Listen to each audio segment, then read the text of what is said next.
A esta hora, el encuentro que esperabas. Encuentro con la ciencia con Modesto Montoya.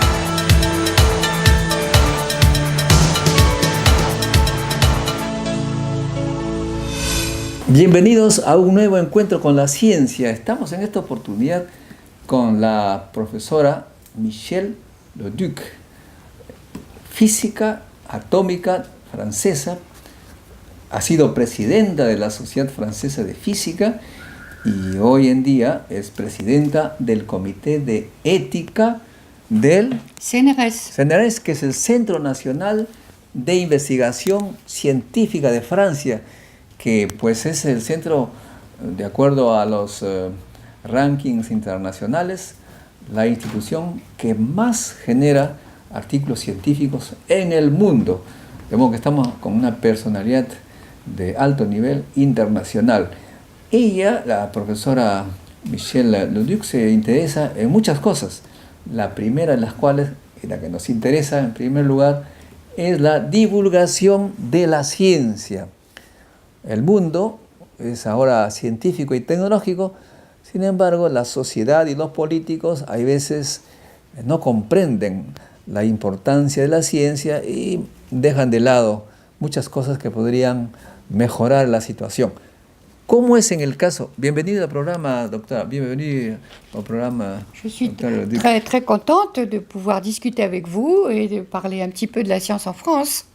Donc, au Pérou, les politiciens et la société ne regardent pas de façon chaleureuse la science. Comment ça se passe en France? En France, je crois que c'est pareil que dans l'ensemble du monde, mais nous sommes très préoccupés par le fait que la population, et en particulier les jeunes, ne sont pas passionnés suffisamment par la science et ne possèdent pas bien la mentalité et l'esprit scientifique. On voit de plus en plus des croyances personnelles remplacer la vérité scientifique dans l'esprit des gens, et la façon de raisonner n'est en général pas la bonne.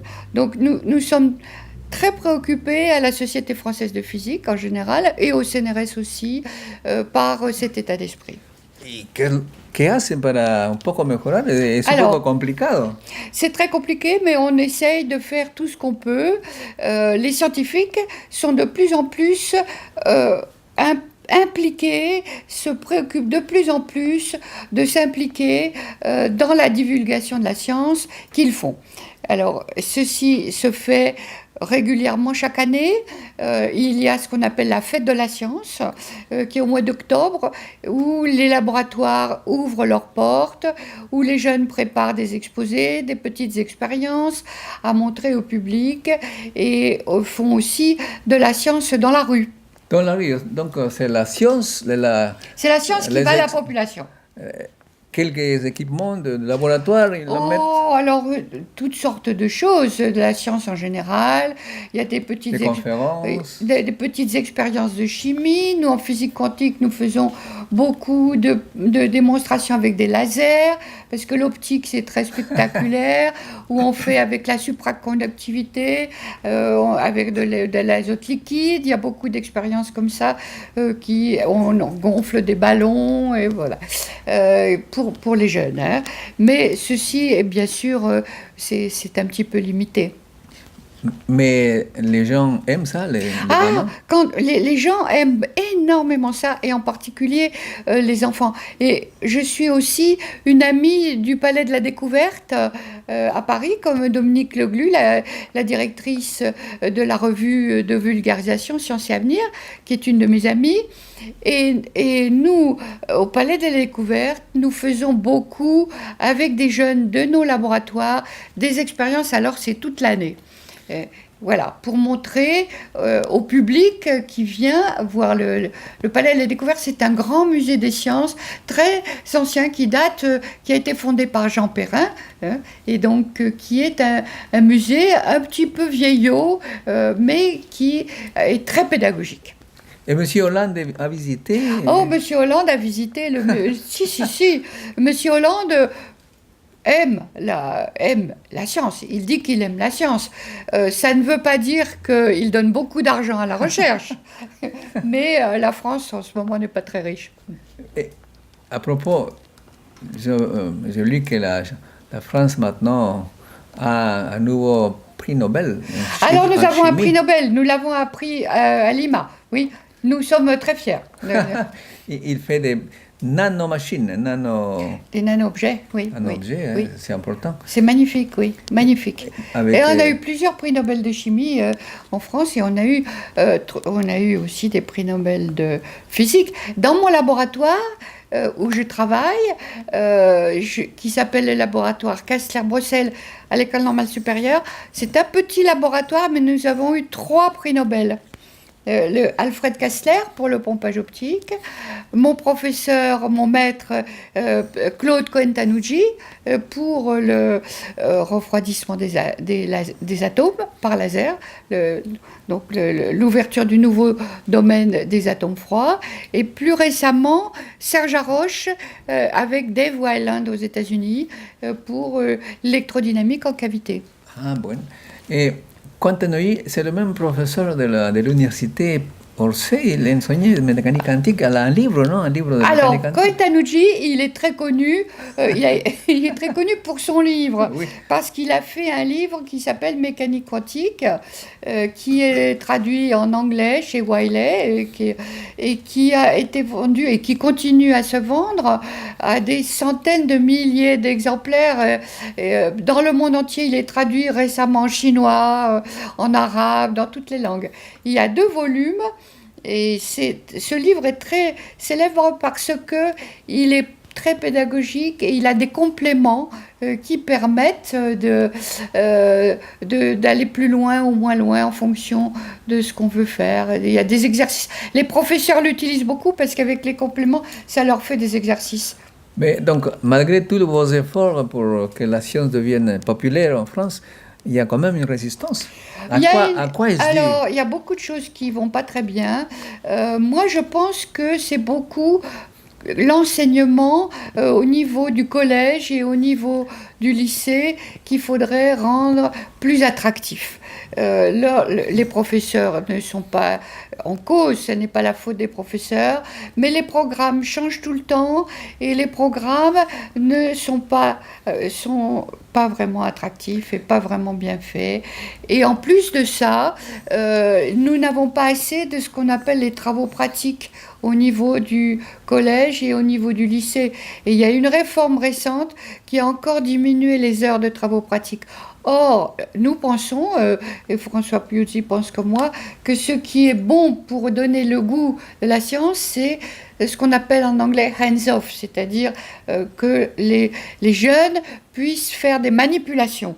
Voilà. Mais il y a M. Charpak qui a fait beaucoup Oui, d'efforts. alors M. Charpak a fait des efforts extraordinaires. Il a créé le système qu'on appelle la main à la pâte et qui maintenant est diffusé dans le monde entier. Mais la main à la pâte, pour l'instant, c'est pour l'école primaire. Mais c'est très important de donner le goût déjà, de manipuler, de comprendre et de raisonner à l'école primaire. Donc cette opération de la main à la pâte, qui est devenue mondiale, est extraordinaire.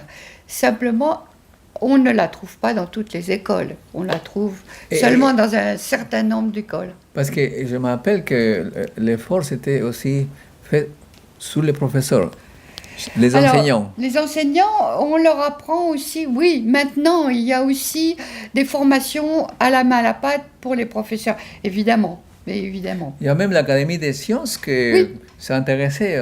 Alors l'Académie des sciences, avec donc maintenant malheureusement Charpak est mort, mais c'est une affaire qui a été reprise par Pierre Léna.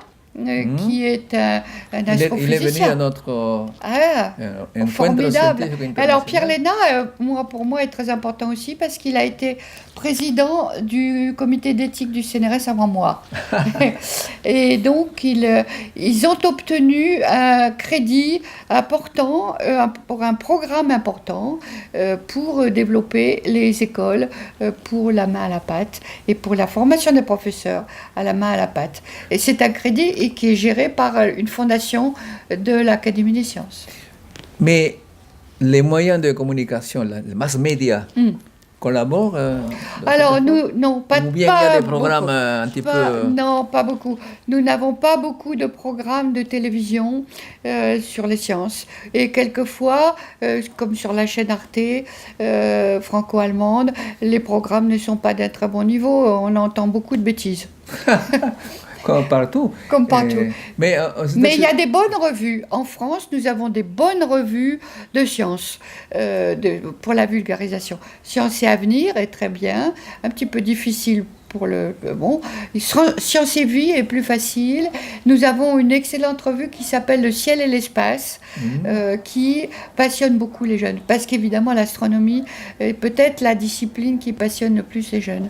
La directrice de Sciences et Avenir a étudié avec moi la même promotion à Orsay, les physiciens nucléaires. Je sais, oui, je la connais.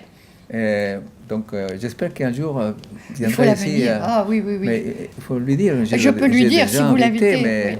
Elle est très occupée. Oui, je sais. Elle est très occupée.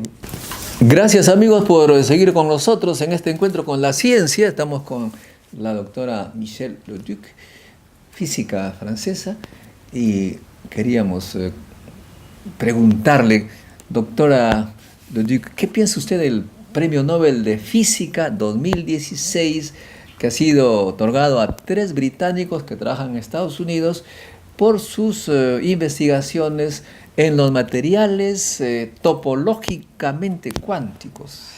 Si, un poco complicado para comprender. Oui, mais je pense que c'est un sujet qui est très important et très intéressant, en particulier maintenant, à l'époque actuelle où les technologies quantiques se développent extraordinairement vite, avec comme objectif la cryptographie quantique d'une part, et d'autre part aussi l'ordinateur quantique évidemment. En Europe, il y a ce qu'on appelle un flagship, c'est-à-dire un programme européen à 2 milliards de dollars sur les technologies quantiques. Et en France, on suit aussi cette progression. Vous-même, vous faites des travaux extrêmes, disons, du point de vue de la température, presque à zéro. Oui. Qu'est-ce que ça signifie là? Comment vous amusez Je suis dans un domaine de physique qui a démarré il y a une quarantaine d'années, qui est le domaine des atomes froids, dans lequel je travaille en France avec Claude Cohn-Tanucci, qui a eu lui-même le prix Nobel en 1997, avec deux autres physiciens américains, Bill Phillips et Stephen Chu, pour avoir compris comment on peut refroidir un gaz atomique à des températures extrêmement basses jusqu'à une fraction très petite de degrés au-dessus du zéro absolu. On arrive maintenant au nano-Kelvin, c'est-à-dire 1 milliardième de degré, 1 milliardième de degré au-dessus du zéro absolu. Comme vous savez, on ne peut pas atteindre le zéro vraiment, mais à ces températures-là, les atomes vont extrêmement lentement. Mais comment vous freinez les... On les freine avec des techniques de laser. C'est donc un refroidissement par laser. Ça semble un peu paradoxal parce qu'avec un laser, on pense qu'on peut plutôt chauffer. Mais en fait, on peut aussi refroidir avec des lasers. Vous pouvez comprendre que si vous envoyez un faisceau laser qui se propage dans la direction opposée d'un faisceau d'atomes, à chaque fois qu'un atome absorbe un photon, donc il faut qu'il y ait absorption, que la lumière du laser...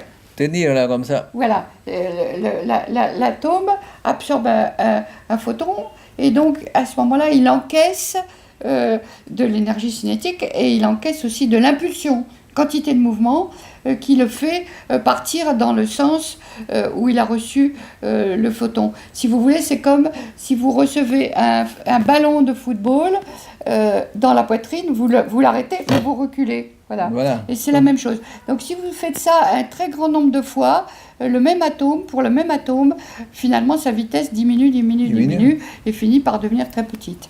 Voilà. Et à ce moment-là, ça arrive à un état plus ou moins quantique. Alors, donc, c'est quand on arrive à une température suffisamment basse, il y a des nouvelles propriétés de la matière pour ce gaz dilué, qui ne peuvent s'expliquer que par la physique quantique. Comme vous savez, les particules, aux particules, on peut associer des fonctions d'onde, oui, une onde de matière, hein, ça date de Louis de Broglie, qu'il avait prévu pour les électrons, et ça s'applique aussi aux atomes. Et donc, l'extension de la dimension de la fonction d'onde, elle augmente comme l'inverse de la racine carrée de la vitesse. C'est-à-dire que plus la température baisse, plus la fonction d'onde s'étale. Et quand on arrive à une température suffisamment basse, les fonctions d'onde de toutes les particules se recouvrent. Elles deviennent plus grandes. Un seul corps, une espèce d'un seul système. Donc, voilà, et donc on arrive à faire une fonction d'onde globale pour l'ensemble de tous les atomes. Donc,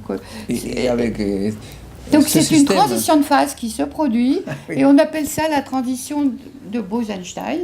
Il y a eu un autre prix Nobel pour la découverte expérimentale de cette transition de Bose-Einstein. Mais avec Wolfgang Ketterle du MIT.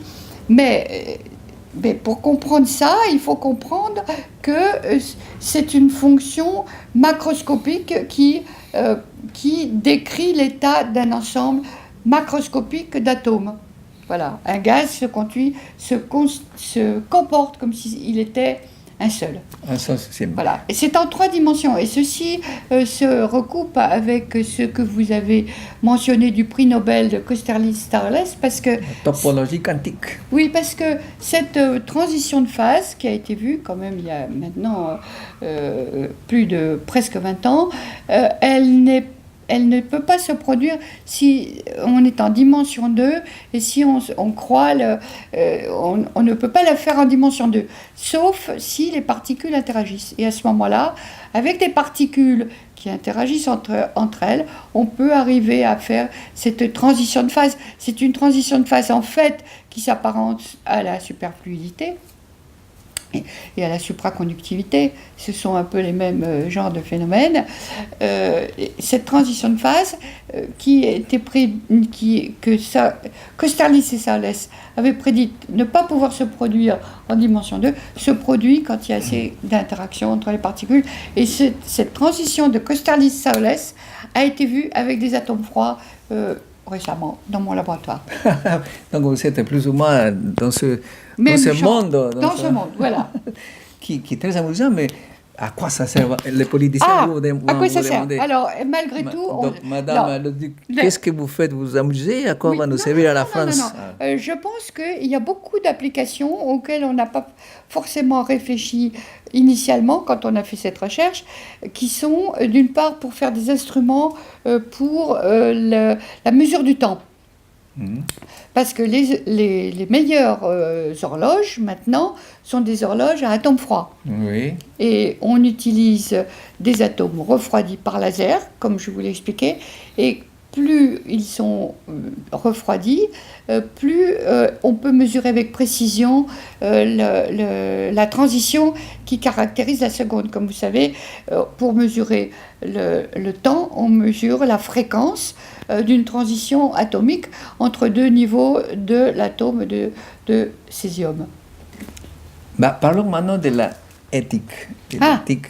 Vous êtes présidente de la commission d'éthique. Oui, du comité d'éthique du CNRS, oui. Et alors, ici, l'éthique pour nous, c'est faire que les scientifiques ne fassent des choses mauvaises. Mais c'est aussi très important en France, parce qu'on s'aperçoit que la déontologie de la profession est de moins en moins bien respectée, et qu'on a de plus en plus de fraudes, mais pas beaucoup des grosses fraudes, mais des petites fraudes, si je pourrais dire, des comportements qui ne sont pas très conformes à l'intégrité, c'est-à-dire publier trop vite, publier sans avoir bien vérifié, falsifier. On vous pousse à publier. Et c'est à cause de la pression qui existe sur les chercheurs, et ça c'est très désastreux, et nous sommes, au comité d'éthique, nous essayons d'expliquer qu'il faut pas pousser les chercheurs et pas évaluer les chercheurs en fonction du nombre de leurs publications,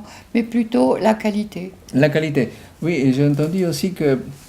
non, pas que j'ai entendu, je vois que les revues maintenant, ils demandent qu'est-ce qu'a fait chaque co-auteur. Alors, il y a des Parce revues que comme ça. parfois, on leur met les noms sans rien faire. Si, il y a des revues, et c'est surtout dans le domaine de la biologie, parce que c'est dans le domaine de la biologie, et dans les sciences du vivant et de la médecine qu'il y a le plus de problèmes, parce que peut-être c'est une science plus récente, peut-être aussi parce que la complexité du vivant est très grande. C'est le domaine où il y a le plus de difficultés d'éthique et de déontologie. Et les revues comme PNAS ou des revues de biologie maintenant demandent quel auteur a fait quoi. Certaines revues de Nature aussi demandent de spécifier qui a fait quoi dans la publication, parce qu'un des gros problèmes, c'est la signature des articles qui fait qu'il y a beaucoup de conflits. Certains auteurs sont oubliés, d'autres sont pas en bonne position dans la liste des auteurs. C'est très compliqué, et c'est surtout en biologie. C'est ça.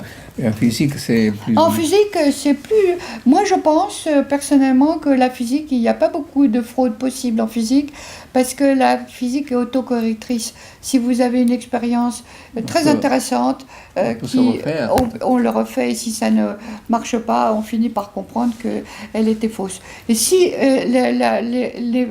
l'expérience n'est pas intéressante, on oublie, et puis c'est tout. C'est pas grave. Mais il y a aussi le nombre d'auteurs, les articles qui viennent du CERN. Du CERN. 30 pages avec des auteurs, avec une page de contenu. Ah, ça, c'est une autre sorte de science. Hein. Big science. Mais Big Science, et donc là, les auteurs ont chacun un petit rôle. Oui. Finalement, docteur le Duc, les femmes, parfois j'entends que les femmes se plaignent, qu'elles ne sont pas très présentes en sciences, il y a une discrimination. Ça existe en France? Si, on se préoccupe aussi beaucoup des femmes dans la science. Au CNRS, il y a une mission pour la parité qui travaille, qui fait des statistiques et puis qui essaye de faire en sorte que les femmes soient mieux soutenues.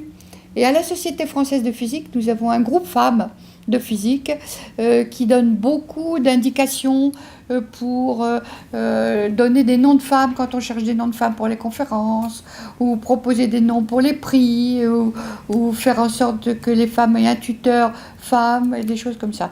Et on fait aussi beaucoup d'efforts, y compris moi-même, pour aller parler, pour les femmes, vont parler dans les lycées, pour montrer qu'il y a des femmes qui font de la science, des femmes qui font de la physique et qui réussissent, et aussi qui ont l'air d'être des femmes heureuses. Quand je vais parler dans les lycées, on me demande toujours « alors, est-ce que vous avez des enfants? Est-ce que vos enfants vont bien? Etc. Et un mari, voilà. » il faut expliquer. Ils imaginent que les femmes chercheurs sont isolées. Oui, il faut expliquer que c'est un métier comme un autre, et qu'on peut faire très bien son métier de chercheur femme et aussi avoir une vie de famille normale. Voilà. Bon, je vous remercie pour cette interview intéressante. J'espère que vous comprenez. Il faut convaincre à Madame Le Gluck. Je vais lui dire. Je viens avec toi. Merci beaucoup. C'était un plaisir, oui. À la prochaine. À la prochaine fois. J'espère, si François Piuzzi fait encore quelque chose. Muy bien. Con los otros amigos, hasta un próximo encuentro con la ciencia.